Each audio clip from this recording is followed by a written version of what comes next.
সকল শিক্ষার্থীকে স্বাগত জানিয়ে শুরু করছি ম্যাথ ক্লাস। আজকে আমি ম্যাথ ক্লাসে পঞ্চম শ্রেণীর গণিতের অনুশীলনী 4 পৃষ্ঠা নম্বর হচ্ছে 25, প্রশ্ন নম্বর 1।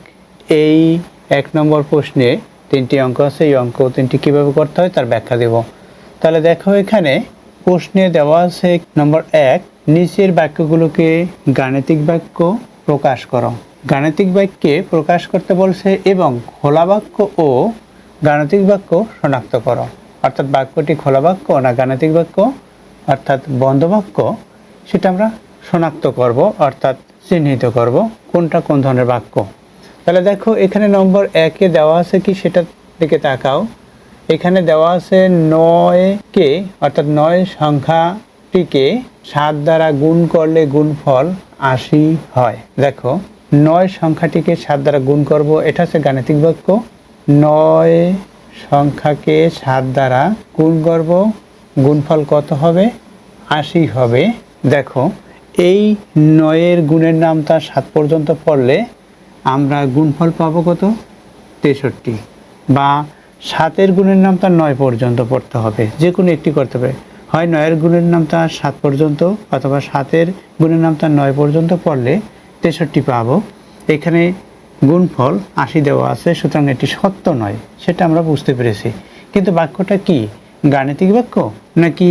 এখানে দুই ধরনের বাক্য দেওয়া আছে, গাণিতিক অর্থাৎ বন্ধ এবং খোলা।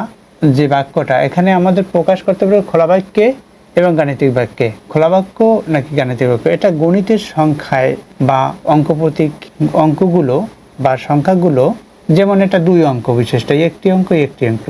তাহলে এই পুরোটা একটি সংখ্যা, কিন্তু অঙ্ক সংখ্যা হচ্ছে 2টি। এখানে গুণ্য এবং গুণক, অর্থাৎ 9 সংখ্যাটিকে 7 দ্বারা গুণ করলে যে গুণফল পাবো, অর্থাৎ গুণফল এটা পাবো 63। আবার 7 সংখ্যাটিকে 9 দ্বারা গুণ করলে এই একই গুণফল পাবো, অর্থাৎ 63। এখানে গুণফল দেওয়া আছে 80, যা সত্য নয়। তাহলে কি এটি একটি গাণিতিক বাক্য?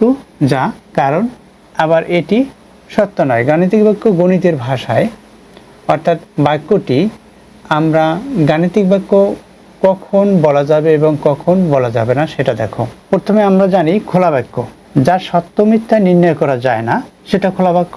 তার যার সত্য মিথ্যা নির্ণয় করা যায়, অর্থাৎ সেটা হচ্ছে গাণিতিক বাক্য। তাহলে এটা আমরা সত্য মিথ্যা নির্ণয় করতে পেরেছি, কারণ এটা মিথ্যা। তাহলে লিখি, এটি একটি গাণিতিক বাক্য। এটি একটি গাণিতিক বাক্য। গাণিতিক বা আমরা বন্ধ লিখতে পারি, গাণিতিক বা বন্ধ বাক্য। এটা একটা গাণিতিক বাক্য, এর সত্য মিথ্যা নির্ণয় করা যায়, কারণ এটি মিথ্যা। কারণ এটি মিথ্যা, অর্থাৎ এর সত্য মিথ্যা নির্ণয় করা যায়। এখানে আমরা ব্র্যাকেটে লিখতে পারি এর সত্য মিথ্যা নির্ণয় করা যায়, না লিখলেও হবে। এরপর দেখো নম্বর 2 নম্বরে দেওয়া আছে 42 থেকে ক বিয়োগ করলে 35 হয়, অর্থাৎ বিয়োগফল 35 হয়। নম্বর 2-তে দেখো 42 থেকে আমরা ক বিয়োগ করব, বিয়োগফল অর্থাৎ 35 হবে বিয়োগফল, সেটা আমরা লিখেছি। দেখো, এখানে আমরা ক এর মান জানি না, ক এর মান কত এটা নির্ভর করবে। এটা যদি 42 থেকে ক বিয়োগ করলে 35 হবে, অর্থাৎ এই ক এর স্থানে কত হবে সেটা আমরা নির্ণয় করতে পারি, কিন্তু এই ক এর মানের উপর নির্ভর করেই এটা হবে। দেখো, এখানে এই বাক্যটিতে একটি রাশি দেওয়া আছে। রাশি কি? রাশি হচ্ছে কোনো প্রতীক, হয় লেটার হবে ইংলিশে লেটার মানে এই এ বি সি এগুলো, অথবা বর্ণমালা যেমন ব্যঞ্জন বর্ণ ক খ গ, এগুলো হচ্ছে সাংকেতিক চিহ্ন বা প্রতীক। এগুলো ব্যবহার করা হয় সাধারণত, এগুলোকে আমরা রাশি বলি। এটা হচ্ছে, অথবা আমরা এগুলোকে এক্স ওয়াই জেড, এই যে এক্স ওয়াই জেড বা পিকিউআর এগুলো রাশি, কিন্তু এক্স ওয়াই জেড হচ্ছে বর্জিত রাশি। ধরে নিতে পারি এগুলো ক খ গ এগুলো রাশি, অঙ্ক করার সুবিধার্থে এগুলো ধরা হয়, এইগুলো হচ্ছে রাশি এখানে। তাহলে এই বাক্যটা কি? এটা একটা খোলা বাক্য, অর্থাৎ এর সত্য মিথ্যা নির্ণয় করা যায় না, অর্থাৎ এই মানটি কয়ের উপর নির্ভরশীল হয়। তাহলে দেখি, এটি একটি খোলা বাক্য। এটা আমরা গাণিতিক বাক্যে প্রকাশ করতে বলছে, অর্থাৎ এই কথাটি গাণিতিক বাক্যে প্রকাশ করতে হবে, এটা গাণিতিক বাক্য হিসেবে প্রকাশ করেছি, অর্থাৎ একটা বাক্য প্রকাশ করেছি। এখন এটা কি খোলা বাক্য না বন্ধ বা গাণিতিক বাক্য সেটা আমরা নির্ণয় করব। তাহলে এটি একটি খোলা বাক্য। খোলা বাক্য কারণ সপ্তমীতে নির্ণয় করা যায় না, কারণ বাক্যটি ক এর মানের উপর নির্ভরশীল। এরপর দেখো নম্বর 3, 120কে 40 দ্বারা ভাগ করলে ভাগফল 3 হয়। দেখো 120কে ভাগ কত, 40 দ্বারা ভাগ করলাম, ভাগফল কত হবে, 3 হবে। এটি একটি সত্য, গাণিতিক বাক্যটি একটি সত্য, এটি গাণিতিক বাক্য কারণ এটি সত্য। দেখো এটাকে 40 দ্বারা ভাগ করি, এই শূন্য একক স্থানীয় অঙ্ক, তাই এটা বাদ দিলাম। এখন এটা শূন্য, এটা শূন্য, আমরা ডান দিক থেকে শূন্য বাদ দিতে পারি। 4 গুণের নামতা পরে 3 4 12, অর্থাৎ 3 আমরা এখানে লিখতে পারি। দেখো এখানে শুধুমাত্র 3 হলো, অর্থাৎ আমরা এইভাবেও ভাগ করতে পারি।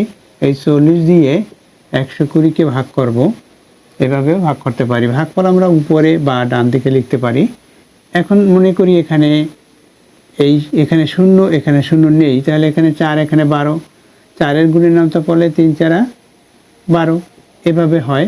3 দিয়ে এই যদি 40কে গুণ করি তাহলে 120 হবে, এখানে বিয়োগফল কত, 0, অর্থাৎ বাক্স 0। এভাবেও আমরা ভাগ করতে পারি। আশা করি বুঝতে পেরেছো এগুলো কেন খোলা বাক্য বা গাণিতিক বাক্য বা বদ্ধ বাক্য কেন সেটা বুঝতে পেরেছো। অর্থাৎ যে সকল বাক্যে সত্য মিথ্যা নির্ণয় করা যায় না, অর্থাৎ বাক্যটিতে যে কোনো রাশি থাকবে, অর্থাৎ ক খ গ ঘ যে কোনো একটা বর্ণ বা এক্স ওয়াই জেড যে কোনো একটি রাশি থাকবে, সেটা হচ্ছে খোলা বাক্য। অর্থাৎ যে বাক্যের মান নির্ণয় করতে হবে সেটা খোলা বাক্য। আশা করি বুঝতে পেরেছো এই অঙ্কগুলো কিভাবে করতে হয়। এতক্ষণ ম্যাথ ক্লাসের সাথে থাকার জন্য সকলকে ধন্যবাদ জানিয়ে আজকের মতো বিদায় নিচ্ছি।